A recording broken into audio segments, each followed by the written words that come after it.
Welcome to the Ringer NFL show. Football season is officially here. Eagles Cowboys kick it off tonight. I'm your host, Sheil Kapadia, excited for our guest today. He had a distinguished 16-year NFL career, two-time All-Pro, Super Bowl champ. But you know what? Most importantly, a fellow bald man like myself. That's right, so I baby. like to, I like to welcome in the fellow balds, and he's showing it, and it looks nice and clean. His name is Andrew Whitworth. You can listen to him on Fitz Whit, a Wave original podcast with new episodes available every Wednesday on YouTube or wherever you get your pods. Thank you for joining us today, my friend. Hey, appreciate it, brother. I'm happy to be on here, man. I'm excited. We're getting started. Week 1, baby. Let's go. We're getting started. Here we go. Now we go, 4 months, 5 months? I don't know what it is. We'll count the weeks when we need to count the weeks. But we're going to talk week 1 storylines today. And so I'm going to give Andrew week 1 storylines. I'm going to give him a couple and say, hey, these are headlines that we could hear on Monday, on Tuesday. You know, some of those talking head shows, maybe where you're going to see these headlines. Here they come. Here they come. Which one do you agree with? And then we'll just talk about the games, talk about the team. So it'll be a lot of fun. So let's take a quick break. We come back and we get to it. Week 1 storylines. This is the Ringer NFL show presented by FanDuel, and the NFL is officially back. So if you're going to be in it with FanDuel. They've got the goods, futures, live betting, SGPs, your way bets, all of it. The app's clean, it's fast, and yeah, when you win, you get paid instantly, which is nice because Sunday patience doesn't exist. So get your bets in, build something bold, and make every game feel bigger.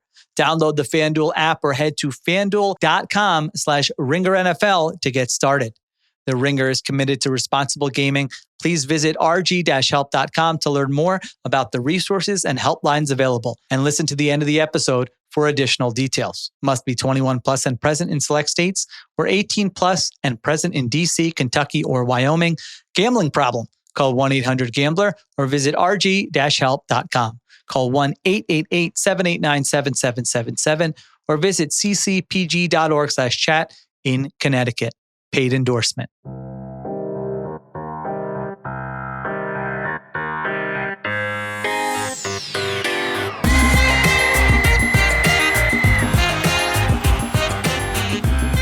All right, here we go. We're back on the Ringer NFL show.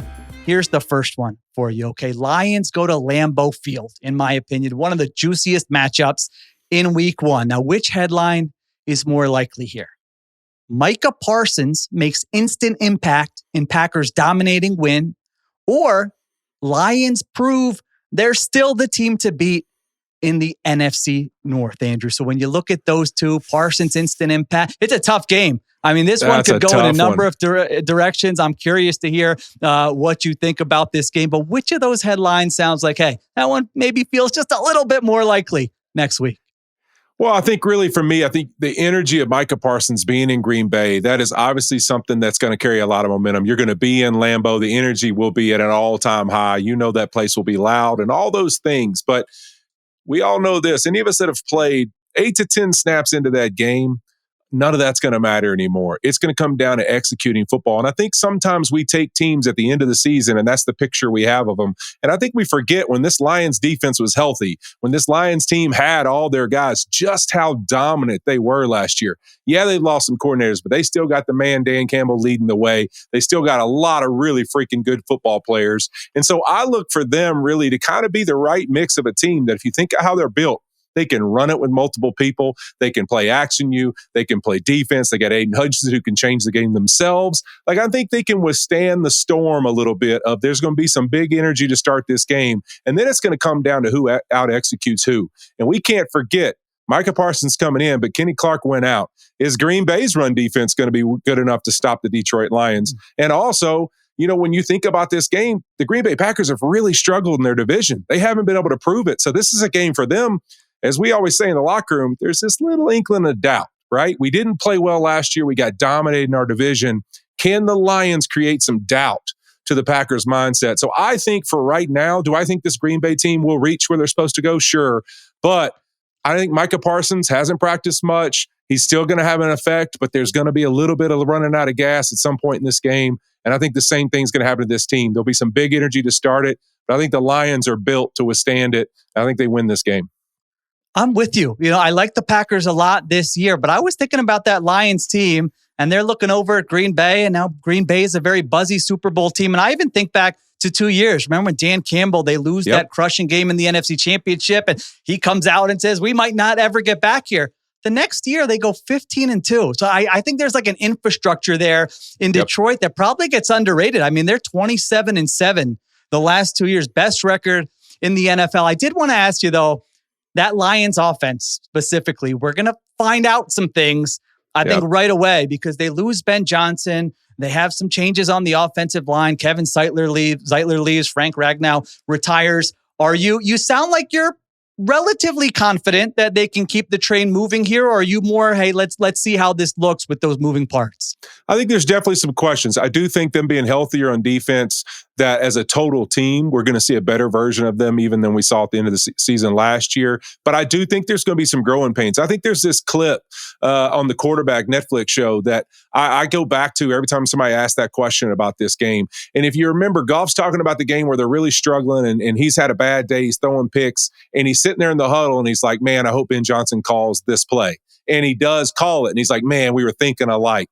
Those are what it's like when you've got a coordinator and a quarterback and a vision for an offense where we're on the same page. We got a feel for how games are going. And it takes time to develop that. And it takes a play caller who's got a really good feel for his team and what it needs in the moment. And so I think when you think about that, it's not about whether the job can get done and whether this is the best Lions team we're going to see week one. This will be a process for them as well. And getting to know each other and what's their style? What are they going to lean on in crunch time moments? So I think there will be a little bit of, a lull in these first few weeks of just maybe not optimal as good as we've seen them, but they're going to be a really good football team because they have too many good players and too many guys that have been in the moment. And that's the other big part to me. This Packers team is yet to prove in the big division games that it can find a way to win them. The Lions have continually done it, and they've shown in big games they can win. And I think a healthy defense is going to be the factor that's going to set the difference for them. Yeah, most injured defense in the NFL last year. I mean, what Aaron Glenn did with that group, given the guys who went down, was incredible last season. I'm excited for this one. I mean, this could be NFC Championship. These are two teams that could legitimately get to the Super Bowl. We get it in week one. Packers are 2.5-point favorites in that game. All right, let's move on to the next one here. It is a time for a special part of today's episode, brought to you by NFL Sunday Ticket on YouTube TV. There's no such thing as too much NFL, but how can you handle it all when it's 1 p.m. on a Sunday? You're flipping through channels like a madman. Your phone is blowing up. It's just a complete sensory overload. This is the whole reason NFL Sunday Ticket and YouTube TV is basically a must-have from September to January. The only way to impose order on the chaos. It gets you every game, every Sunday, all in one place with features that help you stay on top of all the NFL action. Plus, right now, new users can grab it for 8 payments of just $34.50 per month. New users pay $276 or 8 non-cancelable payments of $34.50 per month with first payment charged at purchase. Payment plans not available everywhere with NFL Sunday Ticket or out-of-market games and YouTube TV base plan for local and national games. Requires base plan, excludes digital-only games and commercial use. Terms, embargoes, and restrictions apply. No refunds. All right, one game I'm going to have on my Sunday Ticket, Andrew, in the late window, Seahawks, 49ers. Oh, yeah. I mean, this NFC West, you know the NFC West. Yeah, it looks very intriguing, wide open decision. So let me ask you this. What's a more likely headline? Kyle Shanahan has his fastball back as Niners roll, or Sam Darnold lights it up in his Seahawks debut? 49ers go to Seattle. What do you think?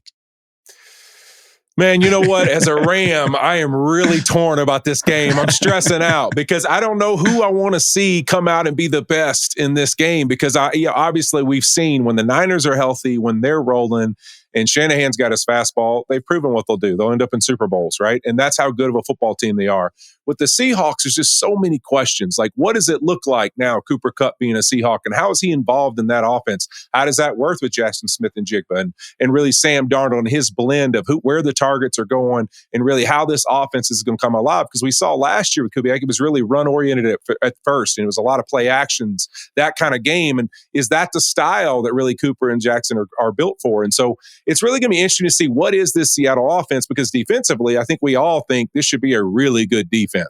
And so I just think this game is one of those, to me, that it may not be the every fan's question, big built-up game of the week type situation, but it's going to really tell a story, I think, for the rest of the season of what these two teams look like.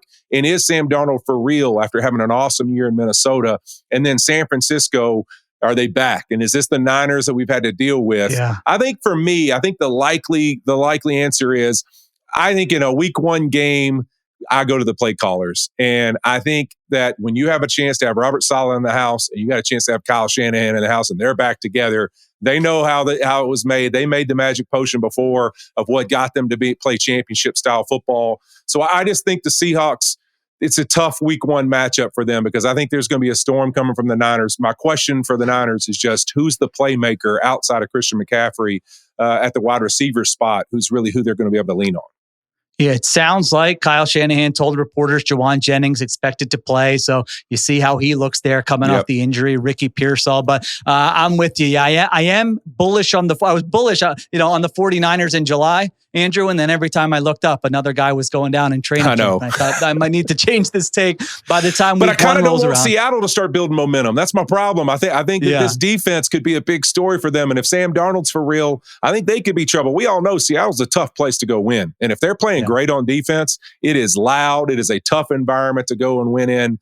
And if they really get it together on offense, this is going to be a team that people might sleep on how good they really could be, because week one might tell us that story.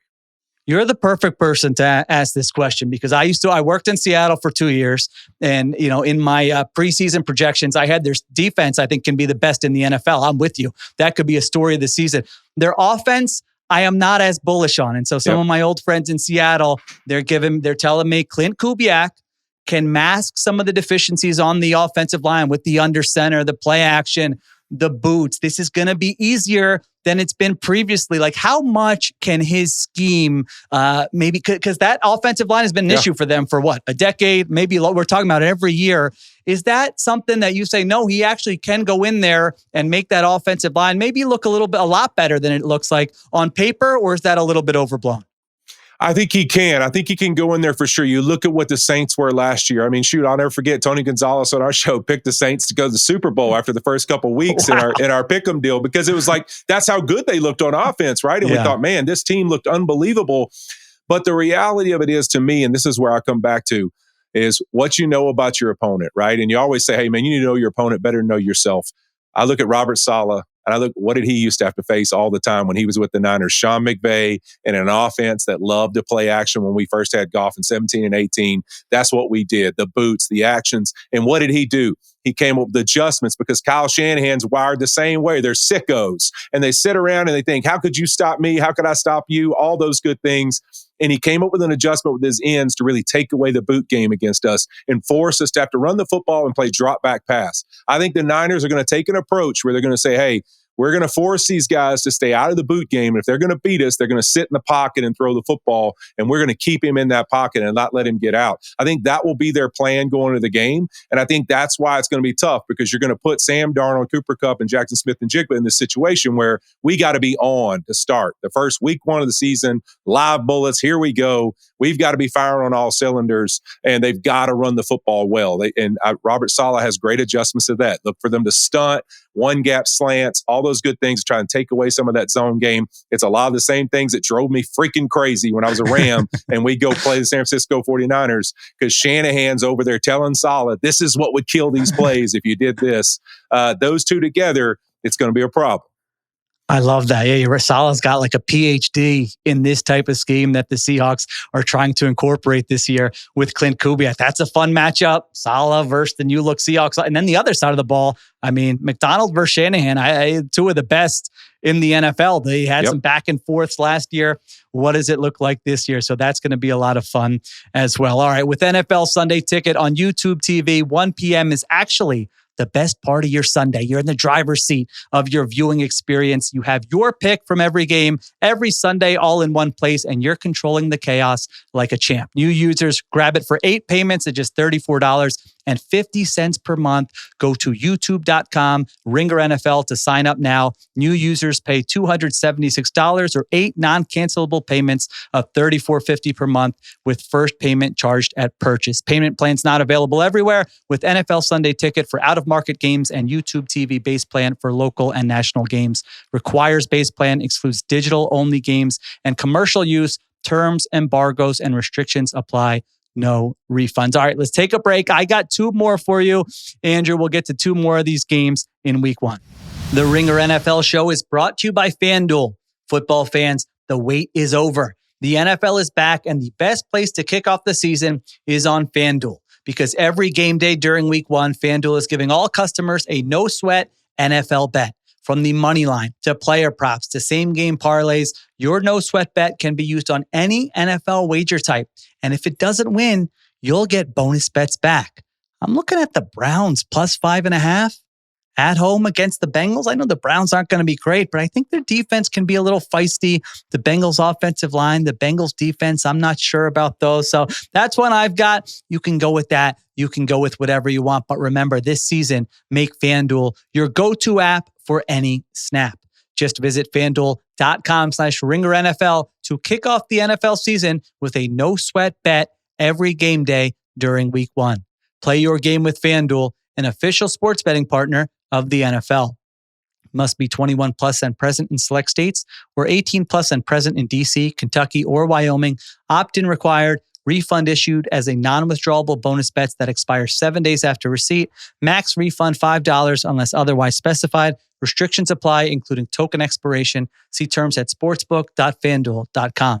Gambling problem? Call 1-800-GAMBLER or visit rg-help.com. Call 1-888-789-7777 or visit ccpg.org/chat in Connecticut.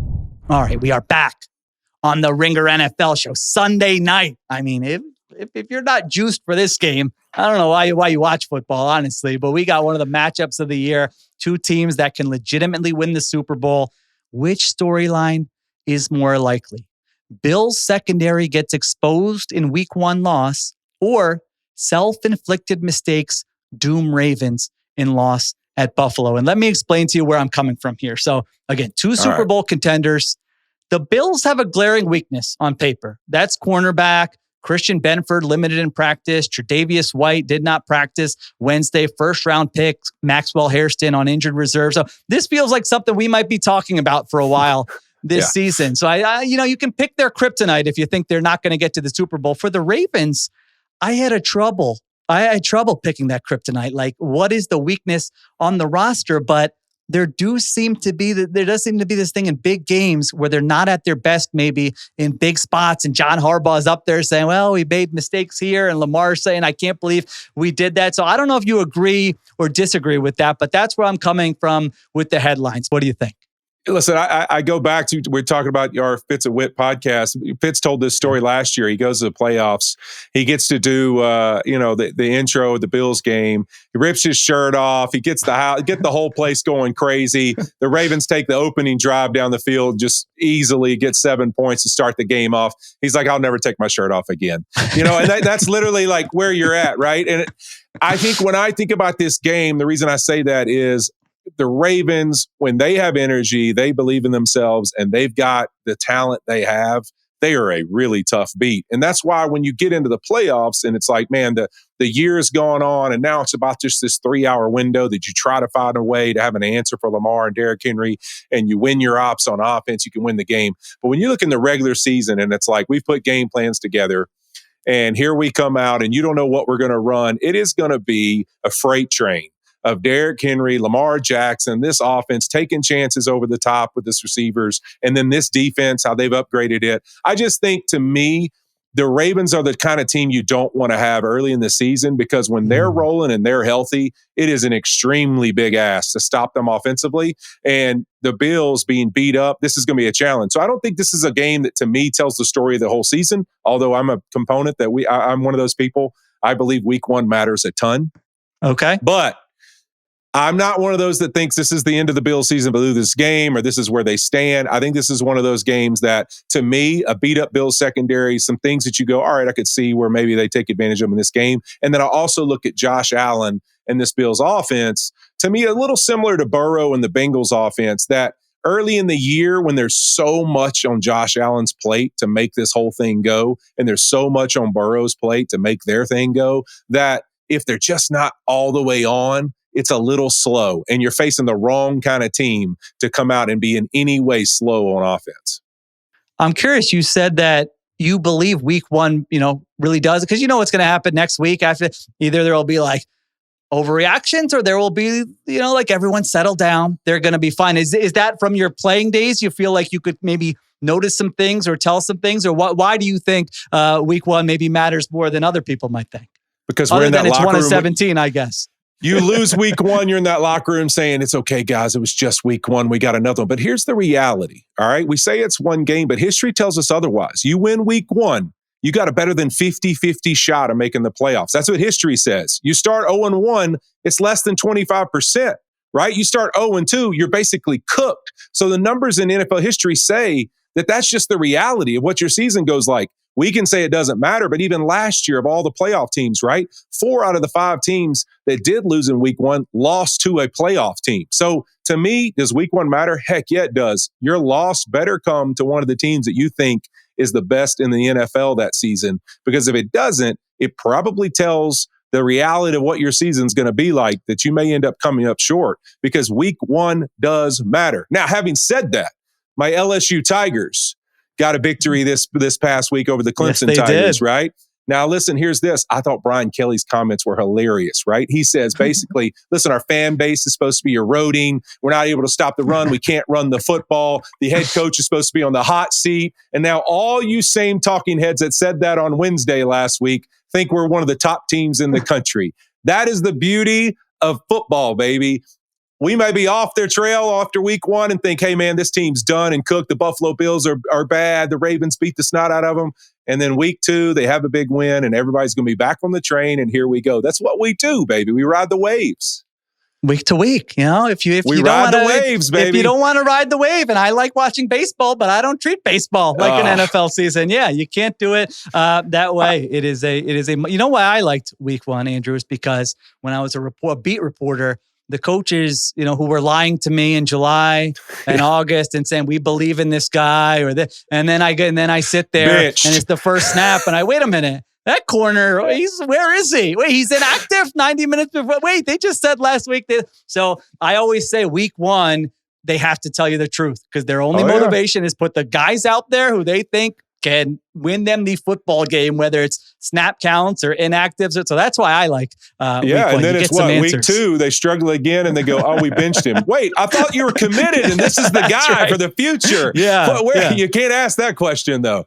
That's right. No, he doesn't have a short leash. No, wait a minute. All right, last one for you here. Monday night, another. I mean, talk about overreactions. I think this is the game that, whichever team wins this game, their fan base is going to be over the moon. And whichever one loses this game, they're going to be a little bummed out. That's because the Minnesota Vikings go to Chicago to take on the Bears, where there's uncertainty with both these teams. I think they're high variance teams where it could go one way or the other. There's uncertainty about the quarterback. So the two headlines I've got for you: JJ McCarthy looks the part as Vikings start 1-0, or fireworks for Ben Johnson, Caleb Williams in week one victory. So what do you think? JJ McCarthy or Caleb? This is a tough game. I feel bad even asking you, because this is so hard to predict, but you got to pick one. Which direction are you leaning in? I'm really concerned about Caleb against the Minnesota defense, just because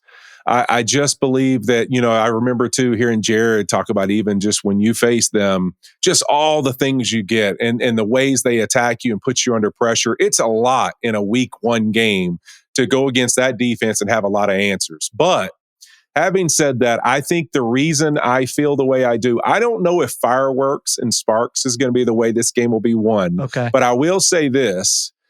I think Chicago Bears have no other choice because you bring in Ben Johnson and he's supposed to change this generational talent, Caleb Williams, to really, hey, he had, a rookie year where we feel like there's more in there. And we're just trying to find somebody who can tap into all the potential he has. Ben Johnson has been unbelievable with the Detroit Lions. Here he comes. I relate their story a lot to 2017 when Sean McVay came in and it was, let's take Jared Goff and let's go, right? You're the guy to do this. Let's create it. And who did he bring in with him?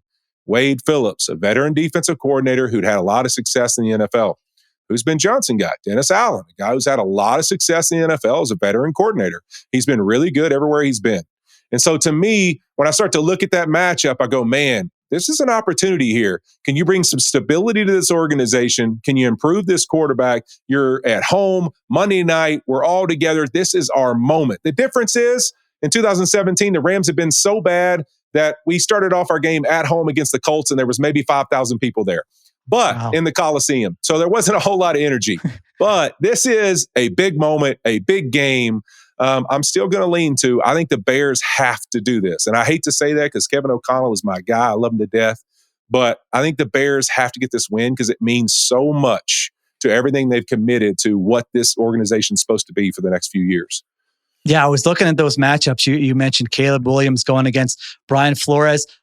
It went a little better for him than I remembered from last year. He had one game, he threw for 340 and a couple touchdowns in week 12, week 14. He had a tougher time. And then I was looking at the Ben Johnson, Brian Flores matchup because we talked about McDonald versus Shanahan. This is another great one. Jared Goff, you mentioned a couple times, completed 85% of his passes against Brian freaking Flores' defense last year. So Ben Johnson was doing something there where he had some answers for that scheme. They scored over 30 points in both those games. The last thing I wanted to ask you about both these teams, just they both remade the interior of their offensive line. I mean, that was a priority for both the Vikings and the Bears. Now, there are different ways to build an offensive line. Do you feel good about what both those teams do? Or are you more, let's wait and see what this looks like, a couple months from now? Where do you stand with kind of what they did up front?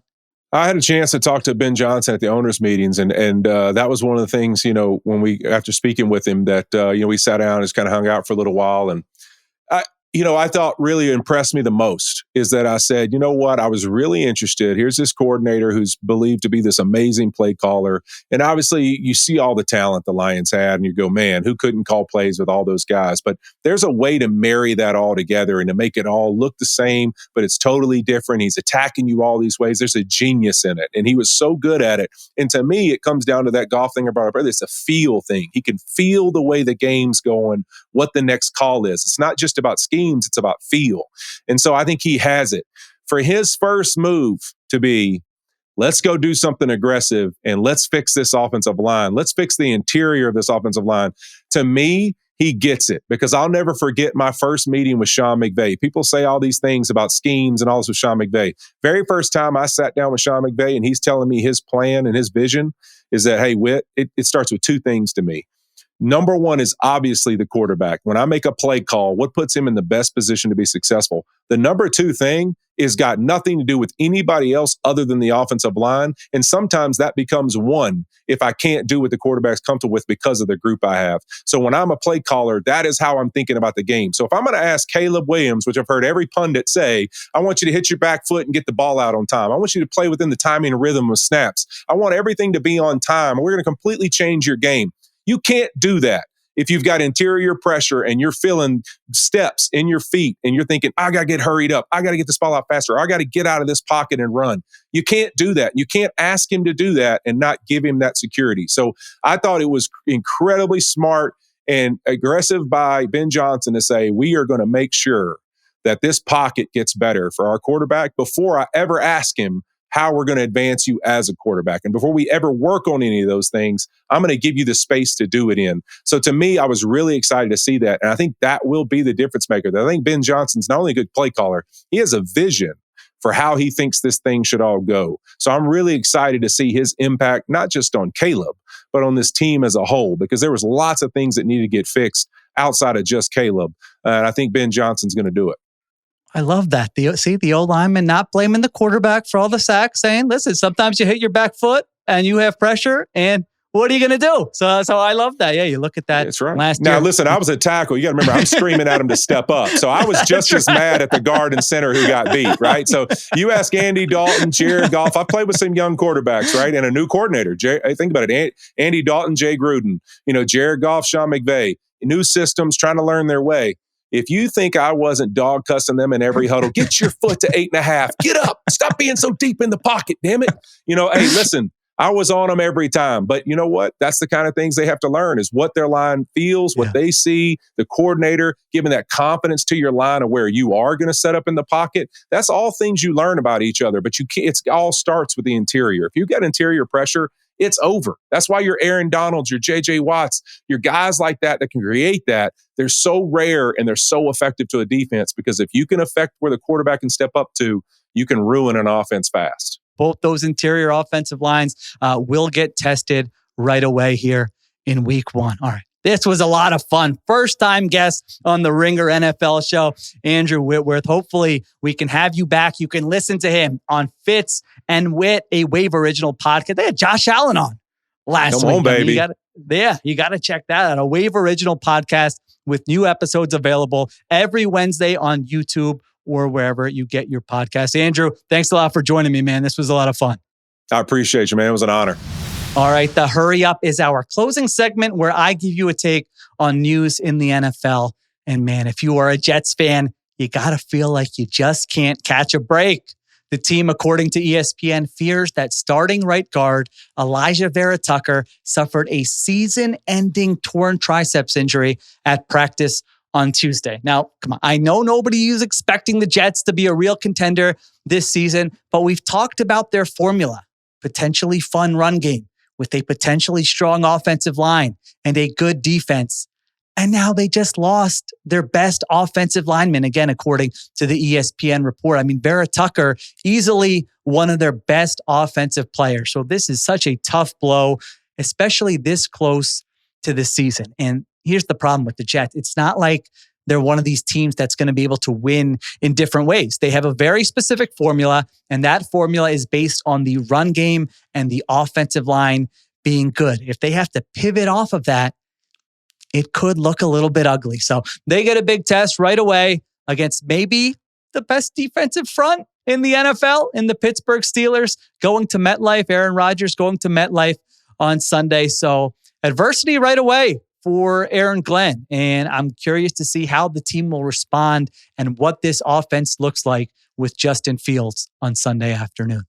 All right. Appreciate everyone listening. Thank you to Christopher Sutton for producing, Kiera Givens on social, additional production supervision by Conor Nevins and Arjuna Ramgopowell. Everyone enjoy Eagles Cowboys first game of the season. I will be back tomorrow to talk about it on the Ringer NFL show.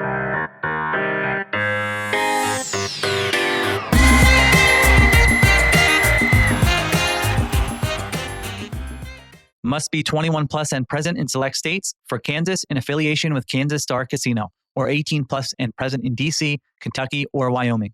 Gambling problem? Call 1-800-GAMBLER or visit rg-help.com. Call 1-888-789-7777 or visit ccpg.org/chat in Connecticut or visit mdgamblinghelp.org in Maryland. Hope is here.